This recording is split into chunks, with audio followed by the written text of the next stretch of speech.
திருவாய்ப்புறத்து செகத்துதித்தவளான ஆண்டாள் மற்றொரு பெண் பிள்ளையை கோதுகலமுடைய பாவாய் என்கிற பெண் பிள்ளையை இப்பாசுரத்தினாலே எழுப்புகிறாள்.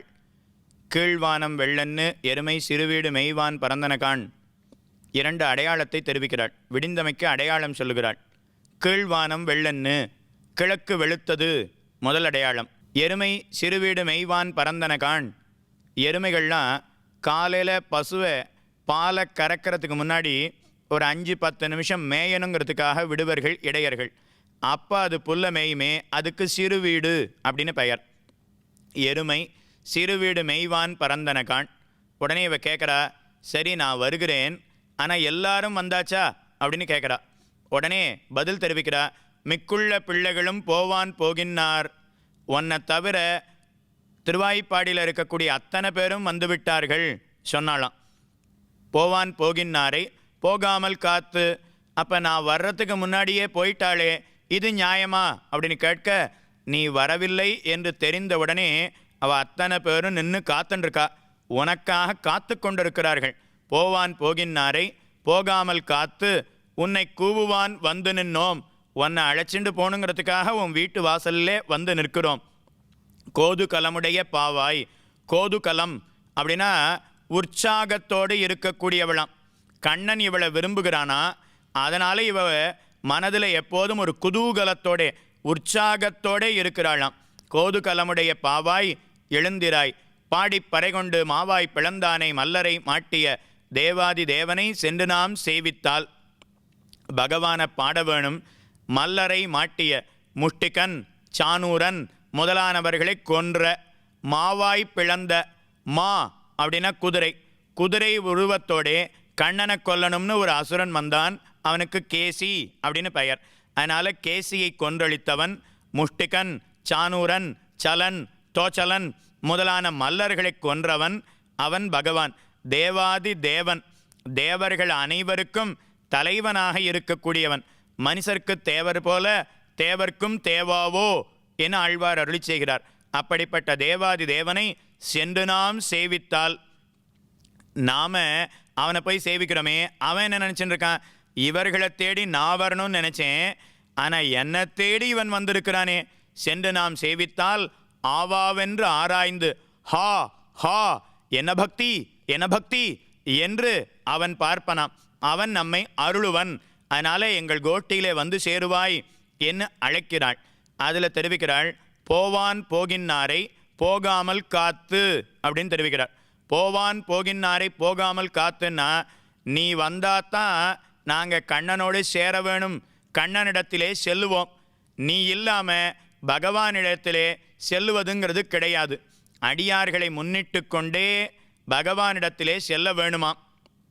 அதை இப்பாசுரத்தினாலே அருளி செய்கிறார். கூரத்தாழ்வான் என்கிற ஆச்சாரியர், அவர் திருவரங்கத்திலே எழுந்தருளி இருக்கக்கூடிய காலம். கூரத்தாழ்வானுக்கு கண் பறி போய் விட்டது. ஒரு ராஜா பார்த்து அவருடைய கண்ணை பறித்து விட்டான். அவருடைய ஆச்சாரியனோடு இப்போ சேர்ந்து இல்லை. ராமானுஜர் தான் கூரத்தாழ்வானுக்கு குரு. அவர் பார்த்து இப்போ மேலக்கோட்டை திருநாராயணபுரத்திலே இருக்கிறார். கூரத்தாழ்வான் கண் இல்லாமல் ஆச்சாரியனை விட்டு பிரிந்து திருவரங்கத்திலே இருக்கிறார்.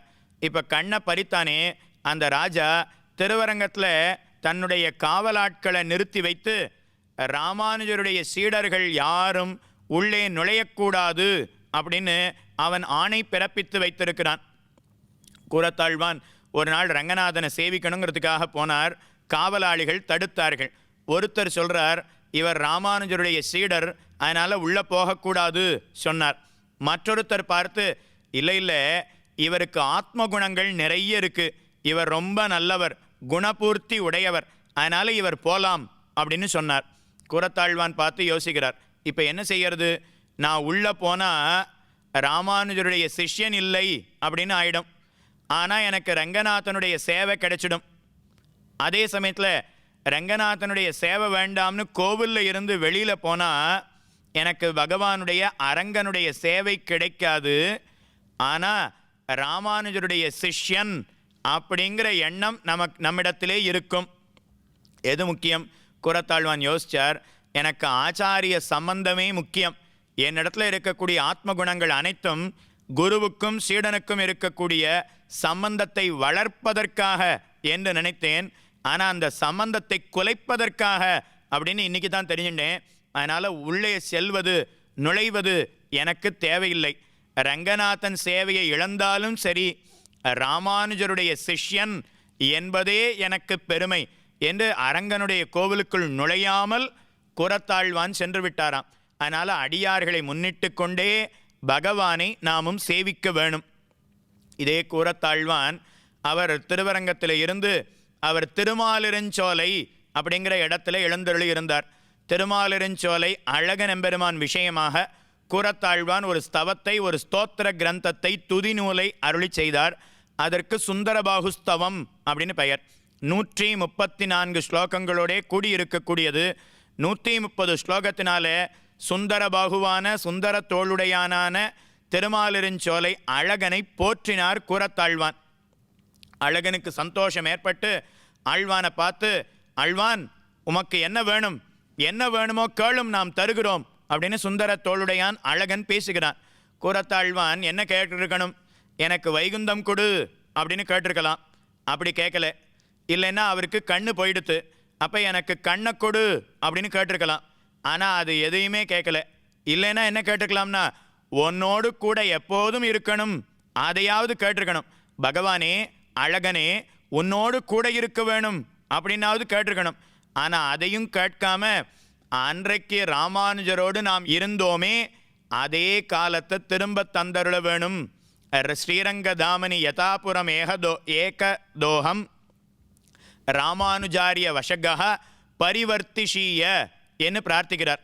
ராமானுஜரோடு கூட இருக்கக்கூடிய நிலைமையை திரும்ப தந்தருள வேணும் என்று பிரார்த்திக்கிறார். அடியார்களோடு சேர்ந்தே பகவானை சேவிக்க வேணும் என்கிற அர்த்தத்தை காட்டினார். ராமானுஜருக்கு ஆச்சாரியன் பெரிய நம்பிகள். ஆனால் இன்னும் பெரிய நம்பிகள் ராமானுஜருக்கு மற்றொரு ஆச்சாரியன் ஆளவந்தார் என்கிறவர் ராமானுஜரோடு சேர வேணும் என்பதற்காக பெரிய நம்பிகளை அனுப்பிச்சு, நீ போய் ராமானுஜரை அழைத்து கொண்டு வா அப்படின்னு அனுப்பினார். பெரிய நம்பிகள் வந்து ராமானுஜரை அழைச்சிட்டு போகிறார். ஆளவந்தார் என்கிற யாமுனாச்சாரியர் இருக்கக்கூடிய இடம் திருவரங்கம். அந்த திருவரங்கத்துக்கு இவர் அழைச்சிட்டு வரார். திருவரங்கம் வரைக்கும் வந்தால் இவர் ராமானுஜர் காஞ்சிபுரத்தில் இருந்து அங்கிருந்து திருவரங்கம் ஸ்ரீரங்கத்துக்கு வந்தால் ஸ்ரீரங்கத்தினுடைய ஓரத்தில் காவேரி கரை ஓரத்தில் பெருங்கூட்டம் வருகிறது. என்னன்னு கேட்டால், ஆளவந்தார் என்கிற யாமுனாச்சாரியர் திருநாடு அலங்கரித்து விட்டார், வைகுந்தத்தை அடைந்து விட்டார் அப்படின்னு சொன்னார். உடனே அவருக்கு உண்டான சரம காரியங்கள் எல்லாத்தையும் பண்ணினார். ராமானுஜர் விழுந்து சேவித்தார். அங்கிருந்து அப்படியே காஞ்சிபுரத்துக்கு புறப்பட்டார். கூட இருக்கிறவெல்லாம் வந்துட்டோம், திருவரங்கம் வரைக்கும் வந்துட்டோம், ரங்கநாதனை போய் சேவிச்சுட்டு வந்துடலாமே, ரங்கநாதனை தரிசனம் பண்ணிட்டு வந்துடலாமே அப்படின்னு கேட்டாலாம். ஆச்சாரியனை முன்னிட்டு கொண்டு தான் பகவானிடத்திலே செல்ல வேணும். எப்போ ஆச்சாரியனை பறித்து கொண்டானோ இனிமே அரங்கனுடைய சேவை எனக்கு தேவையில்லை என்று சொல்லிட்டு அப்படியே திரும்பி வந்தாராம். அதனால் போவான் போகின்னாரை போகாமல் காத்து அடியார்களோடு சேர்ந்தே பகவானை நாமும் சேவிக்க வேணும் என்கிற அர்த்தத்தை ஆண்டாளி பாசுரத்தினாலே காட்டினாள். அந்த ஆண்டாளுடைய திருவடித் தாமரைகளை எப்பொழுதும் போற்றுவோம்.